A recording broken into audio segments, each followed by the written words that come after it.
Bienvenidos a este espacio de la Palabra Santa para el avivamiento matutino. El nuevo hombre, el cual es uno solo, cumple el propósito que Dios tuvo al crear al hombre. Semana 3, día 5.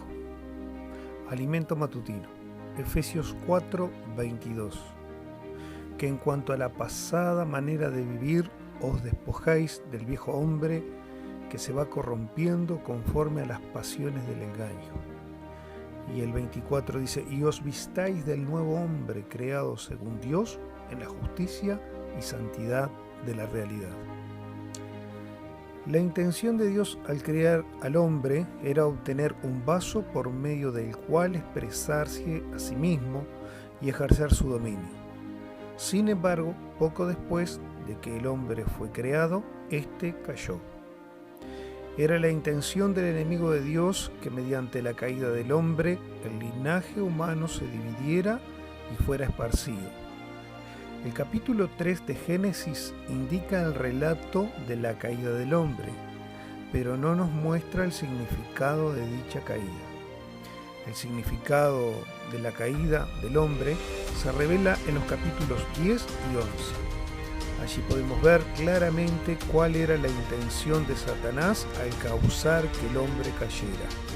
Su intención era hacer que el hombre fuese inútil para el propósito de Dios al dividir y esparcir el linaje humano. Después del diluvio, el linaje humano se dividió en naciones y se esparció por varias direcciones a diferentes lugares. En el tiempo de la edificación de Babel, el linaje humano estaba dividido según sus familias, sus genealogías, sus idiomas, sus tierras y finalmente conforme a las naciones. Génesis 10, versículos 5, 20 y 31. Lectura para hoy. Si un vaso es dividido en pedazos y esparcido, su función queda anulada e invalidada. Un vaso no debe ser quebrado. Un vaso no debe ser dividido en pedazos y esparcido. El hombre como vaso, creado para contener a Dios, expresarlo y ejercer su dominio, debe ser uno. El hombre no debe ser dividido ni esparcido. Sin embargo, en los capítulos 10 y 11 de Génesis, vemos que este vaso fue hecho añicos y esparcido. Todo el Antiguo Testamento es simplemente la historia del linaje humano dividido. De los capítulos 10 y 11 de Génesis debemos avanzar al capítulo 2 de Hechos.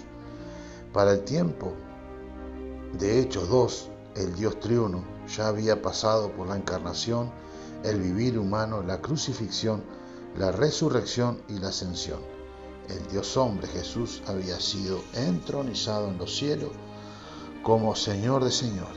Pero en Hechos 2 sucedió algo más.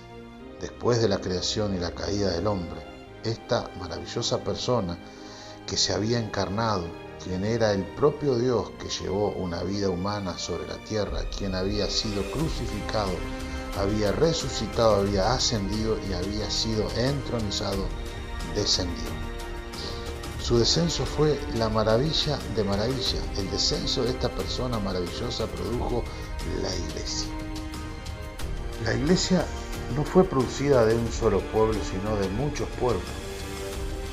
En Hechos 2, 9 y 11 vemos que había una representación de por lo menos 15 nacionalidades que hablaban como mínimo 15 dialectos. Aunque todos eran judíos, en el versículo 5, bajo el arreglo soberano de Dios, no todos hablaban una misma lengua, habían sido divididos y esparcidos. Sin embargo, cuando llegó el tiempo de que la iglesia surgiera, todos ellos fueron congregados y en esa reunión fue producida la iglesia. Esto indica que lo que había sido dividido y esparcido en el viejo hombre fue plenamente recobrado en el nuevo hombre. En el viejo hombre, el hombre fue dividido y esparcido, pero en el nuevo hombre, el hombre es reunido y hecho uno. Sin la epístola de Pablo, no podríamos ver la luz respecto al nuevo hombre. Efesios 2:13 dice: ahora en Cristo Jesús, vosotros, que en otro tiempo estabais lejos, habéis sido hechos cercanos por la sangre de Cristo. La frase hechos cercanos implica ser hechos cercanos no solo a Dios, sino también a todos los creyentes. El versículo 14 dice: porque Él mismo es nuestra paz, que de ambos pueblos hizo uno y derribó la pared intermedia de separación, la enemistad. La pared intermedia de separación es la división, es decir, es el factor divisivo entre los diferentes pueblos.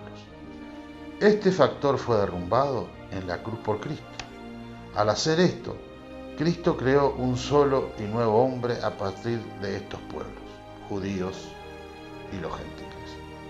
En Efesios 4:22, que en cuanto a la pasada manera de vivir, os despojéis del viejo hombre que se va corrompiendo conforme a las pasiones del engaño.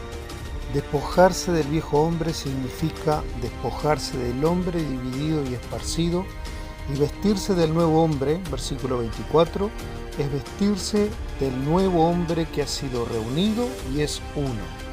El nuevo hombre que ha sido creado, según Dios, en la justicia y santidad de la realidad, versículo 24.